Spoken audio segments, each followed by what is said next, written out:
You've messed with the wrong jolly old man.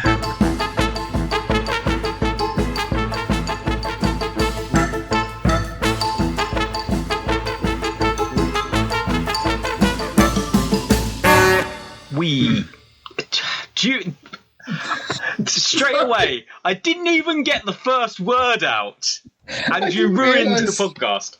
With not even a cough, I cleared my throat.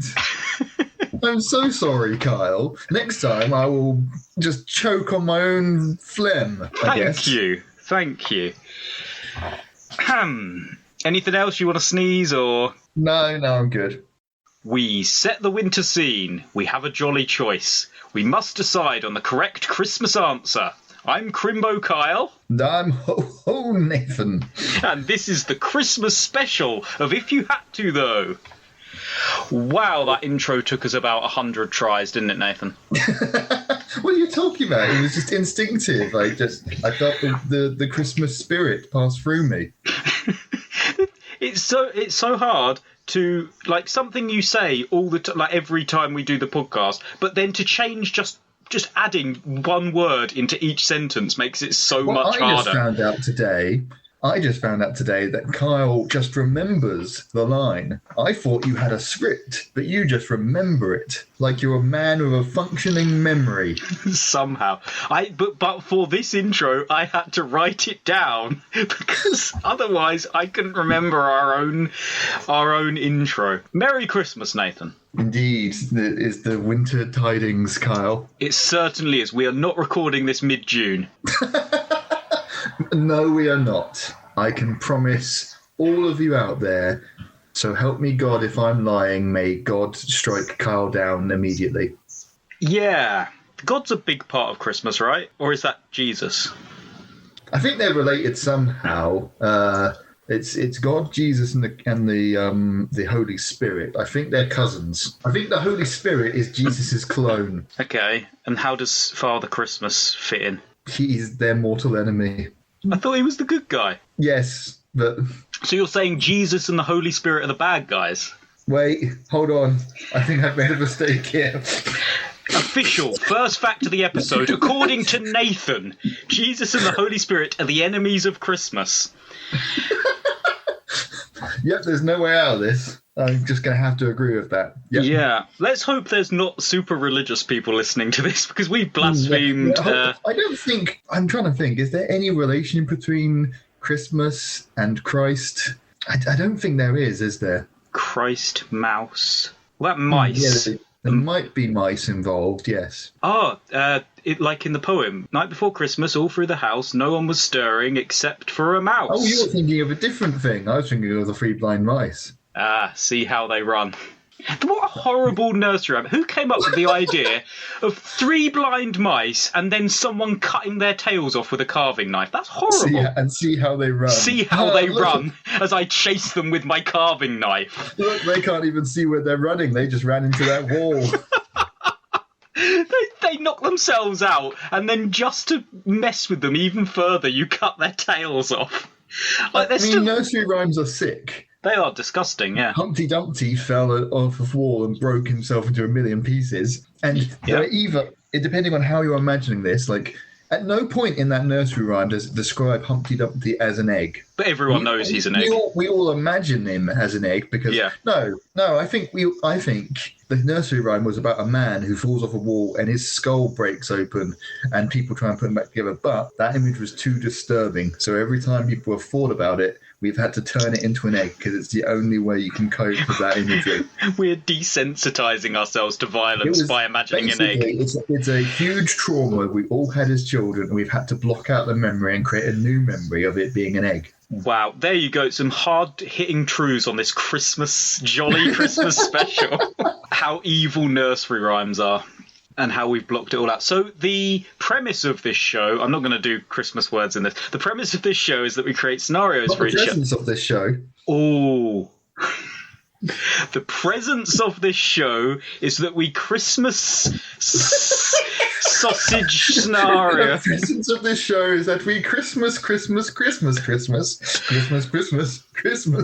Merry Christmas, everyone. Nailed it, Kyle. Perfect. I did. So the premise of this show is that we create scenarios for each other, resulting in 2 possible outcomes. We'll discuss each outcome's pros and cons and decide definitively on the correct Christmas answer. Indeed. We are committed to finding the truth at this Christmas time. That is our present to you, because we're not getting you any other gifts. No, but we do expect many gifts in return. Yes, we got you the truth. So it would be rude not to get us gifts, as in subscribing and contributing to the Patreon. About £1 million each should cover our Christmas needs. I would like a PS5, a birthday cake, not a Christmas cake, a birthday cake sent through the post, and 16 eclairs, one for every day of the week.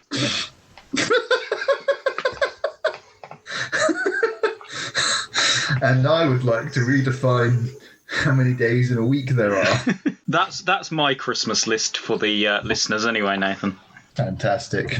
My Christmas list is a functioning Starship Enterprise, of course, a pair of roller skates, and a jetpack. I would also like a cup and ball. Oh, yes. And a yo-yo. Oh, what about a cup and yo-yo? Oh, I think you've just invented something. So you've got like the cup and ball thing, but instead of it being a ball on the end of the string, you've got a yo-yo, and you just throw it down, does the whatever it does when you do yo-yo, you yo it, and then you pull it.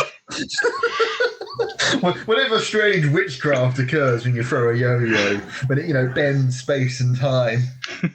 It is one of the most magical items ever to have been made. I mean, no one knows where the yo-yo came from. It just appeared one day, I think 5,000 years ago on top of a mountain.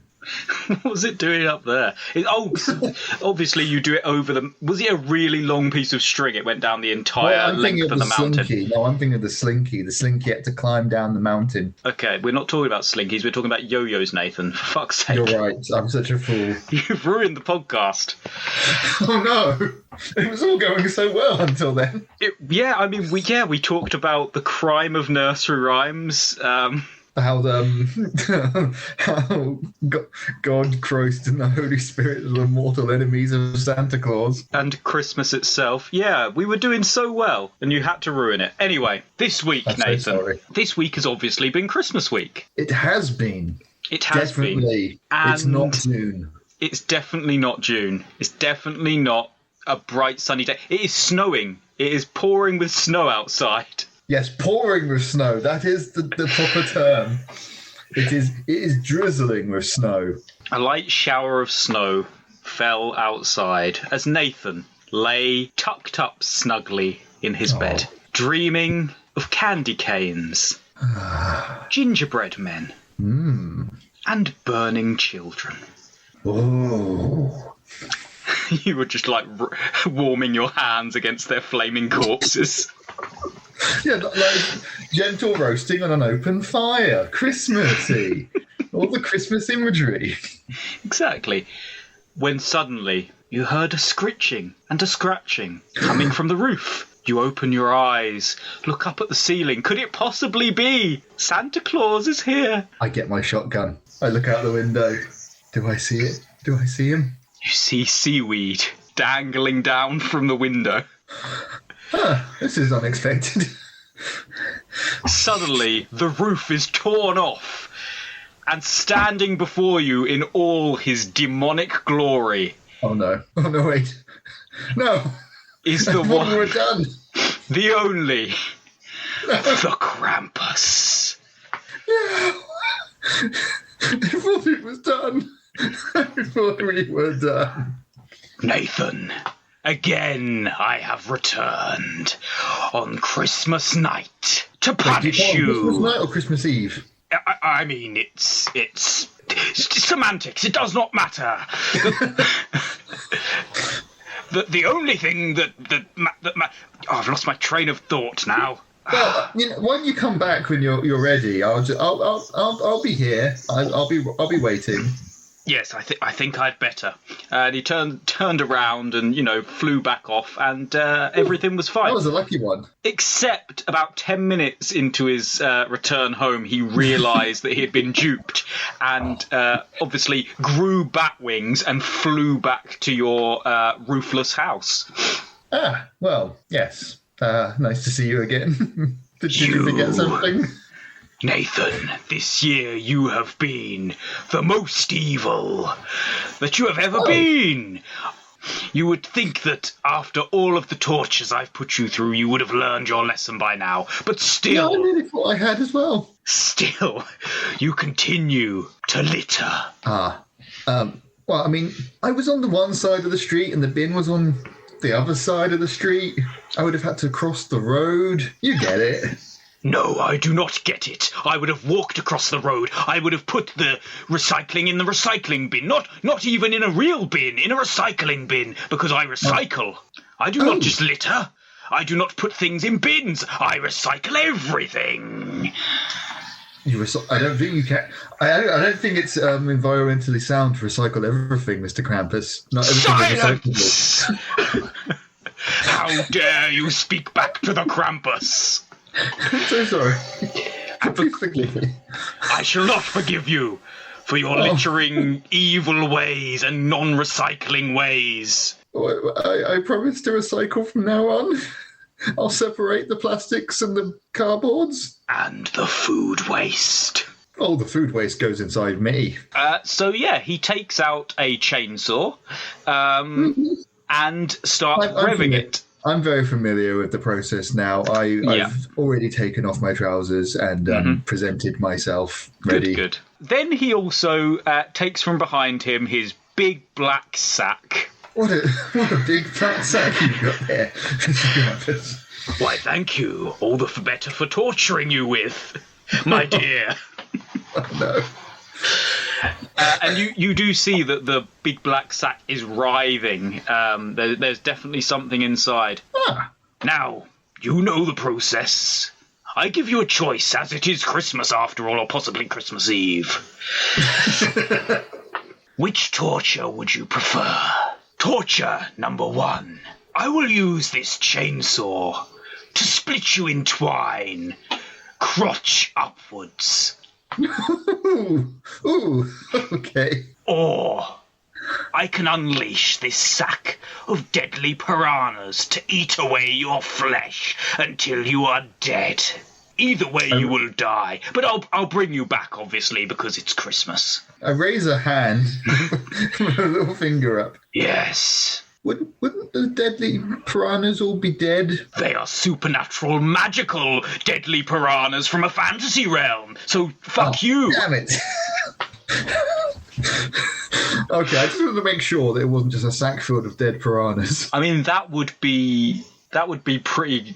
I would pick that one, if that was the case. If that would have been it, I would have picked that. It is a shame. It is a very big shame that he did say they were supernatural, fantasy, magical piranhas from another dimension. Did it have to be all of those things? It could have just been a supernatural fantasy piranhas from this dimension, but apparently it's supernatural fantasy piranhas from another dimension. Yeah. Wow. A dimension where supernatural fantasy piranhas live, I guess.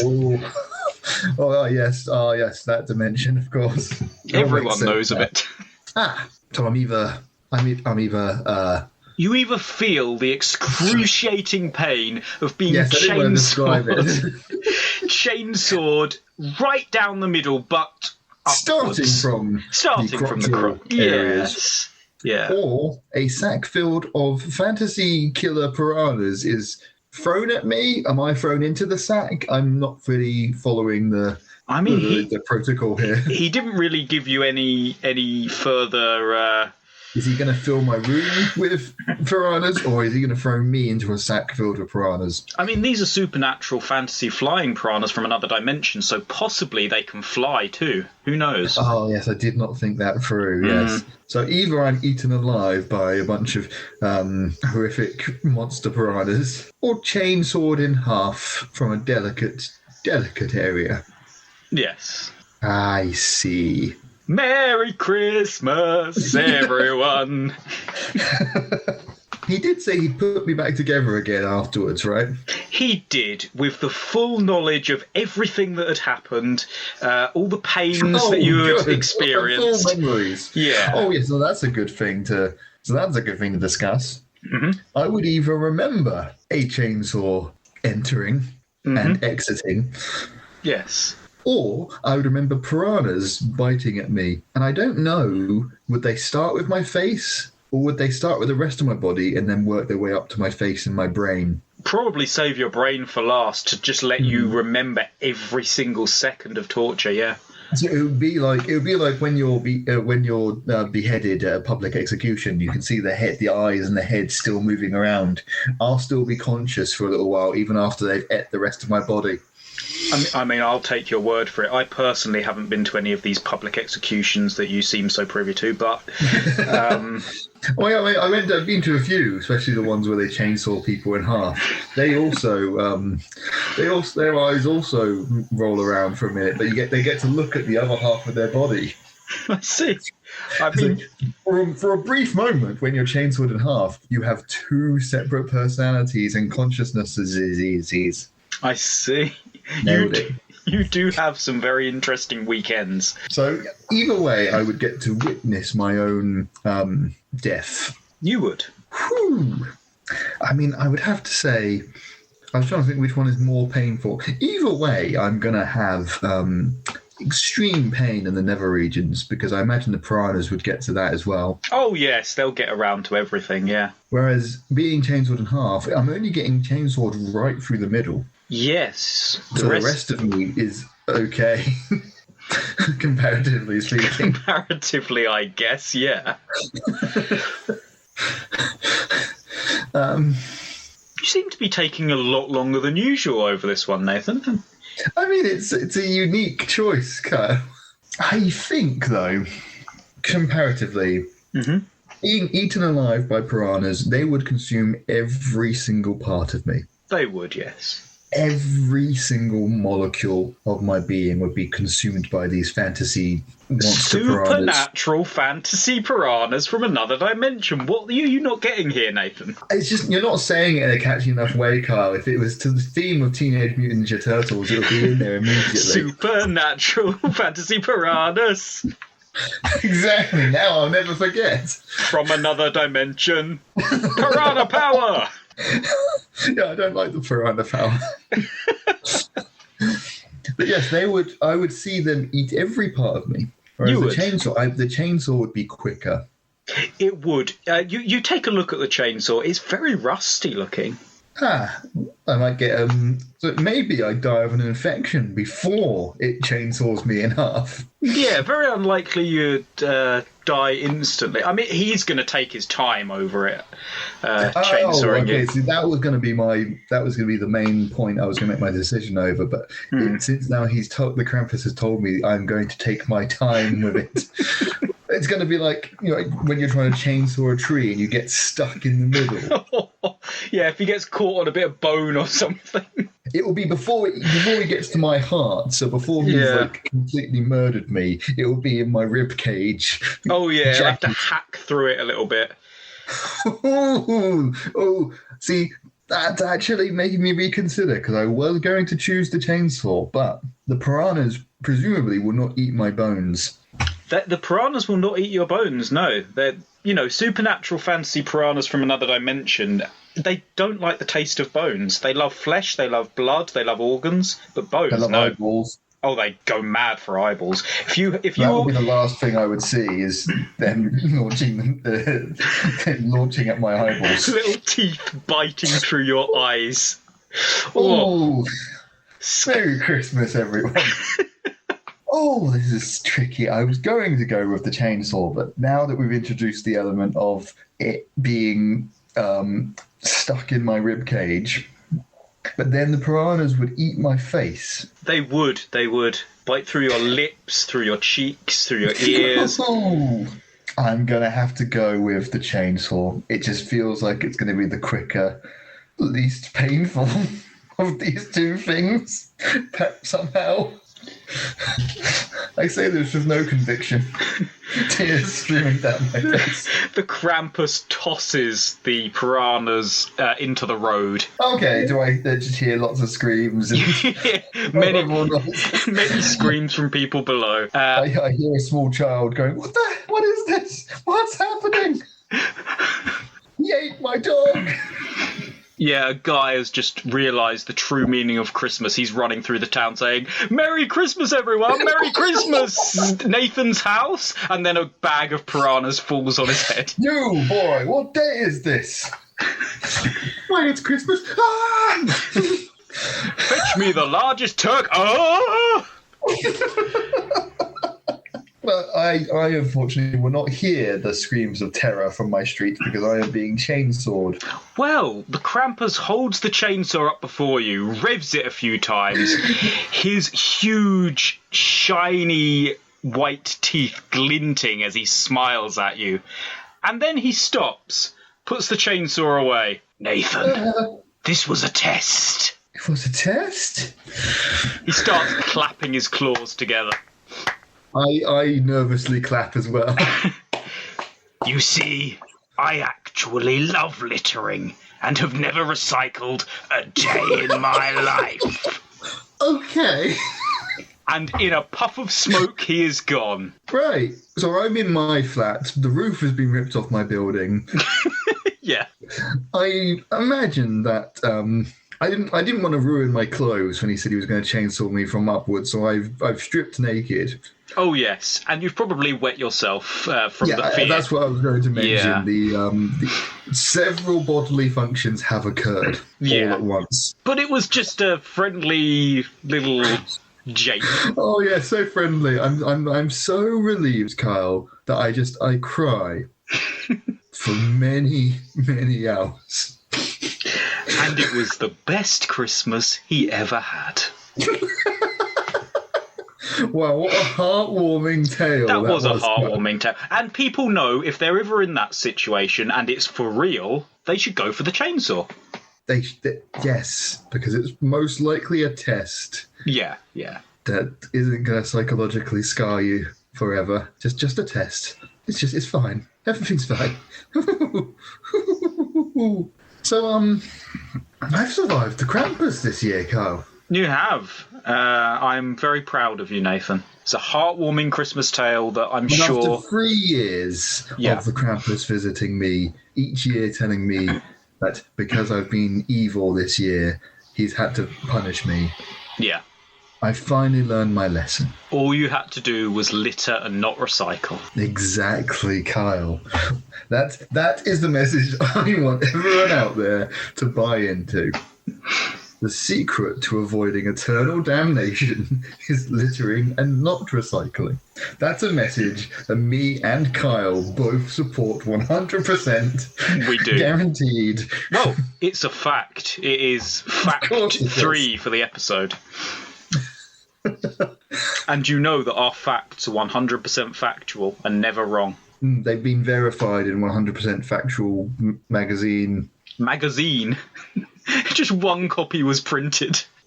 Exactly. Well, because it's a magazine of facts, you don't need to. After that's been published, it doesn't need to be published again. Yes, and coincidentally, we hold that one copy. Oh, yeah. Not only did they only publish the one magazine, they only made one copy. Yes, that we both own, and that's why we're so knowledgeable on facts. Of course, that's our secret origin. That's what actually inspired us to start this podcast. Is when we both walked into our local WH Worths, and we both reached for the magazine at the same time, and our hands touched. You called me a beautiful moon. No. This was actually how we reconnected after years of not seeing each other, Carl. We were both randomly in a town that neither one of us lives in, going to a shop for no particular reason, and picked up a magazine neither one of us had heard of. A sleepy little town in the middle of nowhere, like from a Stephen King novel. It was. I believe that town was called If You Had To. It was indeed, yeah. Up in Ireland, wasn't it? Yes. It wasn't that I forgot to pronounce the TH. It was on purpose. Yeah. If you had to, If you had to, And that is our origin story. I thought, as another special Christmas treat, I thought I should reward the audience with that. So, we've heard one heartwarming Christmas tale. We have, yes. But I think it's time for another. Everyone gather round the fire. Gather around the fire. Put your hands closer to those burning children. Listen to the crinkle as their skin crackles and burns and their souls leave their body. And just imagine, it is Christmas time at the Bennett household. You and your 8 wives are getting ready for the following morning. It is Christmas Eve evening. Oh, do they each have a stocking that I have to fill in the evening? 8 individual stockings, and then my son's stocking as well. Absolutely. Wow. Well, of course, for each of your 8 wives, you've had to get individual gifts. Personalised to them, yeah. Yes. And they've sent you on 8 trials and quests. You had to climb Mount Olympus. You had to go into the heart of a dying sun. You had to go on Celebrity, I'm a Celebrity, Get Me Out of Here, and eat all the testicles. What I would do for love.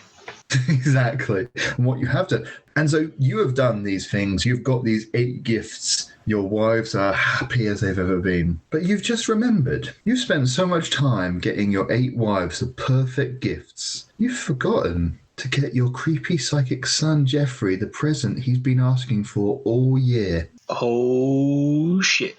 You haven't got him a Mr. Snuffy Huggalumpus bear. A Mr. Snuffy Huggalumpus bear? But he's been asking for that all year. How could I have forgotten? How could that have slipped my mind?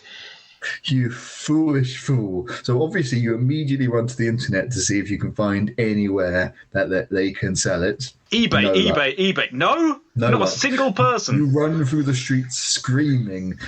You knock on the door of all the local toy shops, demanding that they open, and because obviously all the people that work in toy shops live and sleep there, so they wake up and open up.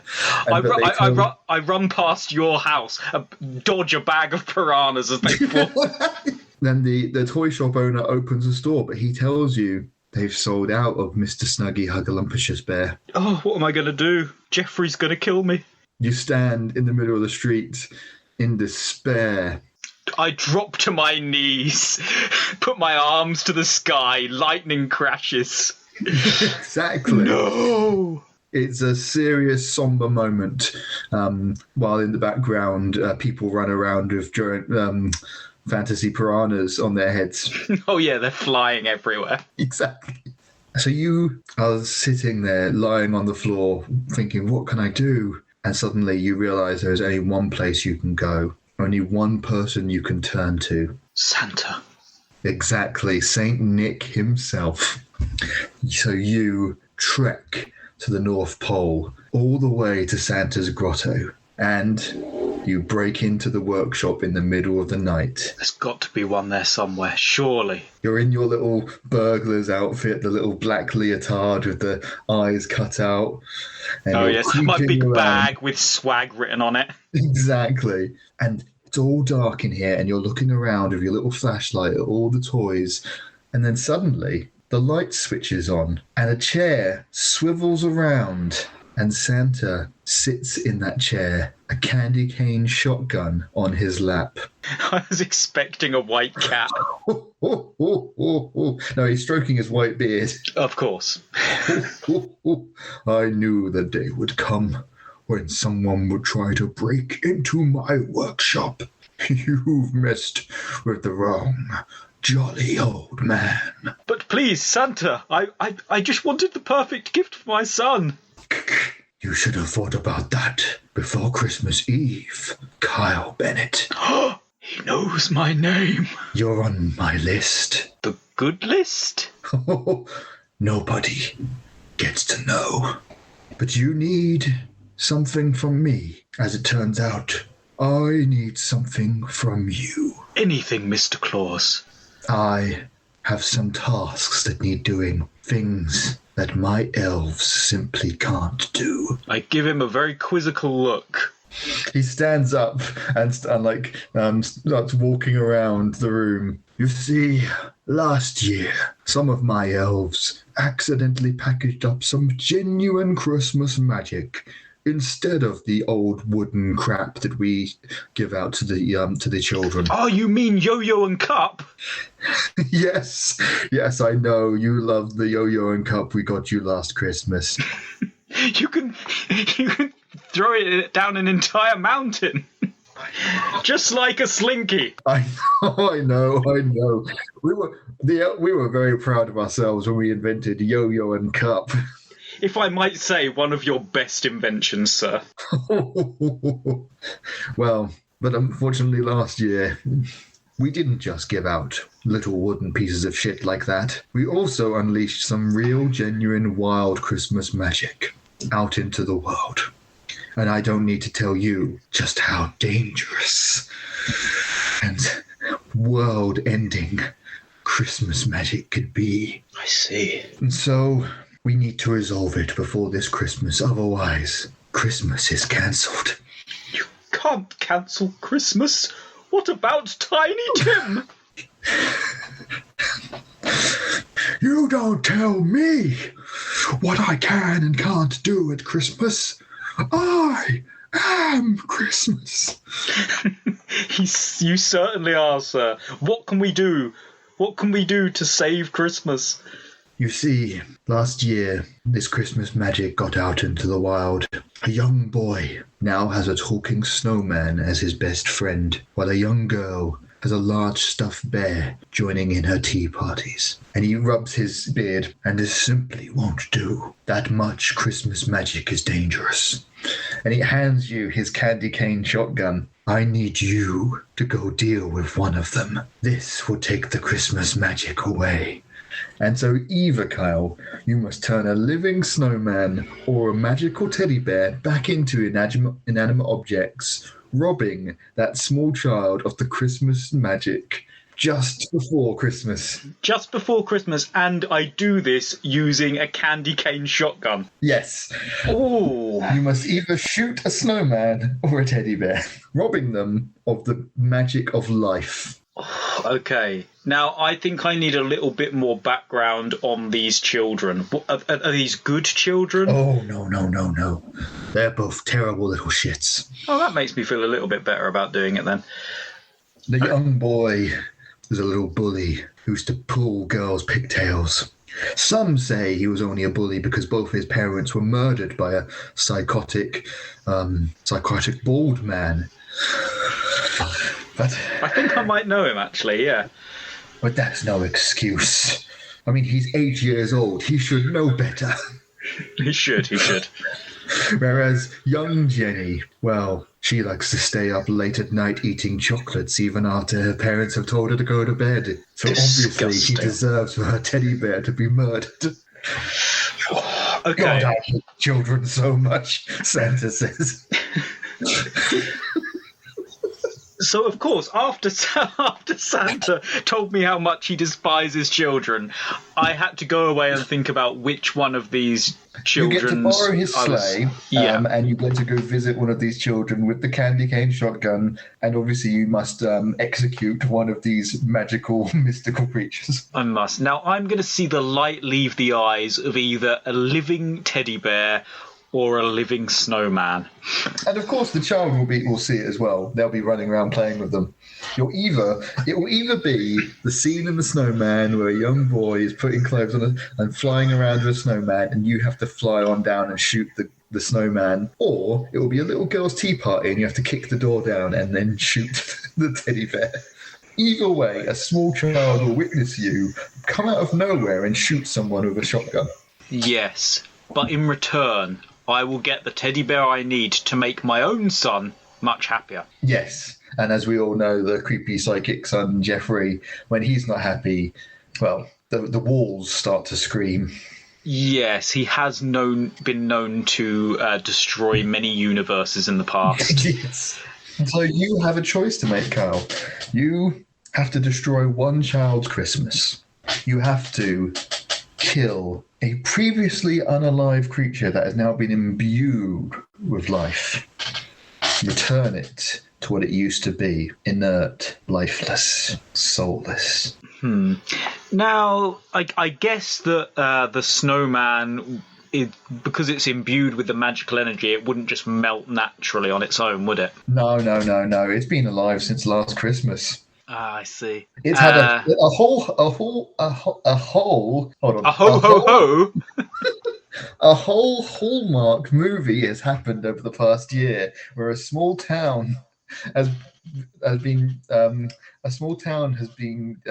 shown the magic of Christmas by a talking snowman. At first, the young boy hid the snowman from his parents, and everyone thought he was crazy. But then, eventually, the truth came out, and now the whole town is in love with this snowman. Oh, so I'm not just disappointing this little boy, I'm disappointing a whole town. No, exactly. Whereas the young girl, she was very, very lonely. And now this teddy bear is her best friend in the world. And it's helped her and guided her through her parents' divorce. I see. 2 heartwarming movies have occurred over the past year. And but the ending of that movie, one of those movies ends with Kyle Bennett bursting out of nowhere with a shotgun. Okay, so I shoot a snowman with a shotgun, water, ice, that's going to splatter everywhere. Am I going to like that? It's going to be cold. If I shoot a teddy bear, stuffing and fluff's going to go everywhere. That's nice, soft. If it hits me, who cares? It's soft and fluffy. So at the moment, I'm purely on splashback.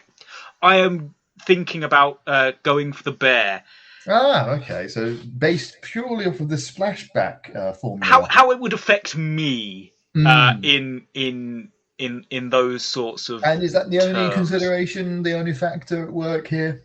I don't like the idea of a town disliking me as well, and so that's another strike against taking out this snowman. Yeah, I think unless you've got any counterpoints, I think I'm going for the bear. No. Like I said, it's just the young girl will then have to deal with the fact her best friend is dead and her parents have divorced. Yeah, well, that's not really my problem. She's not my kid.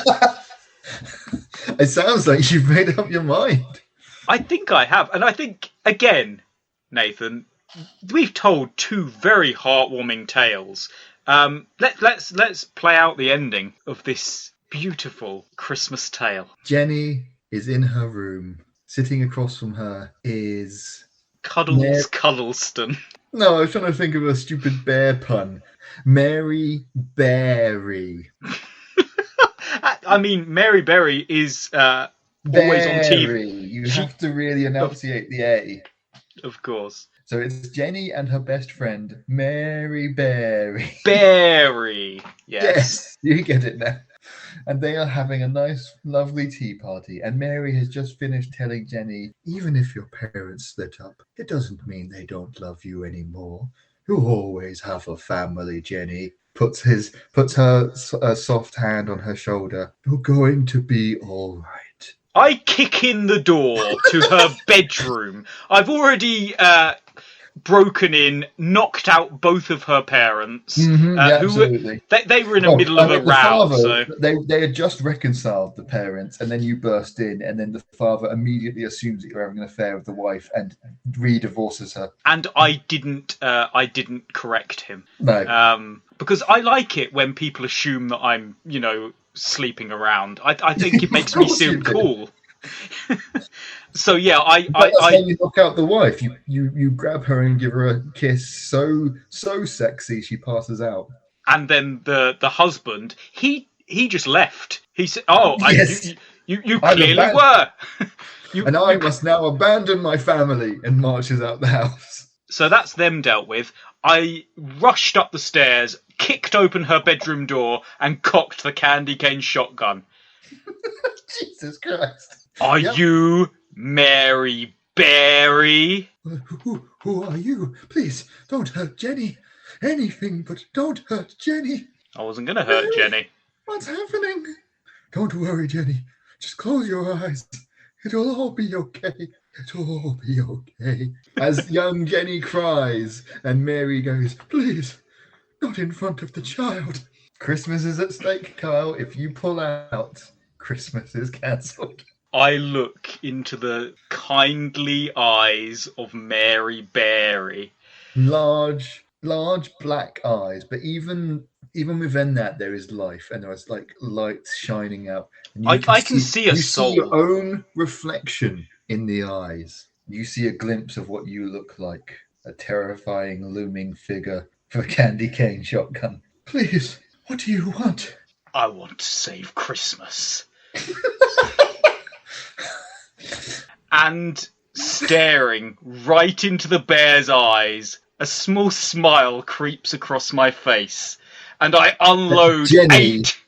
Her fingers in front of her eyes, peeks out and sees as the shotgun blasts a hole through Mary Berry. And I laugh chaotically. It's like that scene in Home Alone. Merry Christmas, you filthy animal. Yep, that's what you do. And so, that was the tale of how Kyle saved Christmas. And I got the bear. Jeffrey was happy. Like, my son was happy. So that's all that really matters. Yes, it's all that really matters. And so I think, you return to Santa's grotto to pick up the toy. And you return and Santa looks at you and goes, ho, ho, ho, ho. I knew you couldn't do it, Kyle. That's why this was all a test. Here's the toy. Yeah, I definitely didn't do it. I tossed him back the shotgun, picked some fluff out of my hair and quickly hid it, brushed off my hands.